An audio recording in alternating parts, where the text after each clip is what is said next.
2018లో ఏ విధంగా అయితే డిఎస్సి అమలు చేశారో చంద్రబాబు నాయుడు గారు, అదే విధంగా మాకు ఈ 2025లో డిఎస్సి అప్లై చేసి ఆ 1600 పోస్టులకి మమ్మల్ని ఎలిజిబుల్ కల్పించాలని మేమందరం కోరుకుంటున్నాం. లేకపోతే మేమందరం చచ్చిపోవాలని నిశ్చయించుకున్నాం. అది మొత్తం అందరం కూడా మీరందరూ మాకు న్యాయం చేయకపోతే మాకు సావే నిర్దక్షిణం. అది బ్రతికుండగానే చంపేస్తున్నారు. తల్లిదండ్రులు లేకపోయినా సరే మేము కష్టపడి అవి చేసి ఈ చేసి పాలేరుతనాలు చేసి చదువుకుని మేము ఇలా వచ్చి నిరుద్యోగులతో ఆటలాడుకుంటున్నారు. మేము కావాలని గెలిపించుకున్న తర్వాత కూడా మాకు న్యాయం చేయకపోతే ఎందుకు? 15 సార్లు 20 సార్లు తిరిగాం చంద్రబాబు నాయుడు దగ్గరికి, లోకేష్ బాబు గారి దగ్గరికి, పవన్ కళ్యాణ్ గారి దగ్గరికి. మాకు న్యాయం కూడా సరైన అప్లికేషన్ కానీ పత్తు కూడా మమ్మల్ని పట్టించుకోవట్లేదు. నా పేరు Anil Kumar, UGD PET post కొరకు రాసుకునే నిరుద్యోగ యూజీడీ పీఈటీ అభ్యర్థిని. మన రాష్ట్రంలో నిర్వహిస్తున్న 2025 డిఎస్సిలో విద్యా వ్యవస్థ నుంచి పీఈటీ అనే పోస్ట్ని పూర్తిగా తొలగించి ఎస్ఏపీఈడీలుగానే మాత్రమే నోటిఫికేషన్ రిలీజ్ చేయడం జరిగింది.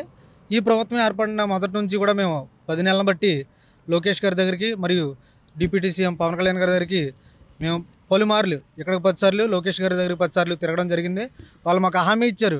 యువగలం హామీలో లోకేష్ గారు పూర్తి న్యాయం చేస్తామని, మరియు అట్లనే పవన్ కళ్యాణ్ గారు కొన్ని హామీ ఇవ్వడం జరిగింది. కానీ ఆ హామీల్ని తొంగలో తొక్కి ఎన్సీఆర్టీ రూల్స్కి విరుద్ధంగా, ఎస్సీఆర్టీ రూల్స్కి విరుద్ధంగా ఒక పీఈటీ పోస్ట్ని విద్యా వ్యవస్థ నుంచి పూర్తిగా తొలగించి పీడీలు పోస్టులు మాత్రమే భర్తీ చేయడానికి ఈ నోటిఫికేషన్లో రిలీజ్ చేయడం జరిగింది.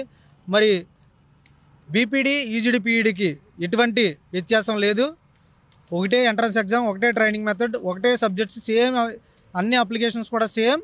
కానీ పోస్టులు అప్గ్రేడ్ చేసామనే నెపంతో 60,000 మంది జీవితాలని రోడ్డును పడేసి కుటుంబ ప్రభుత్వం మాకు అన్యాయం చేసింది. ఈ 2018 డిఎస్సి ఎలా అయితే జరిగిందో అదేవిధంగా 2025 డిఎస్సిలో కూడా మాకు యూజీడీ పీఈడీ చేసిన అభ్యర్థులకి అవకాశం కల్పించి పీఈటీ పోస్టులుగానే రిక్రూట్మెంట్ మార్చి ఇవ్వాల్సిందిగా మేము కోరుచున్నాం.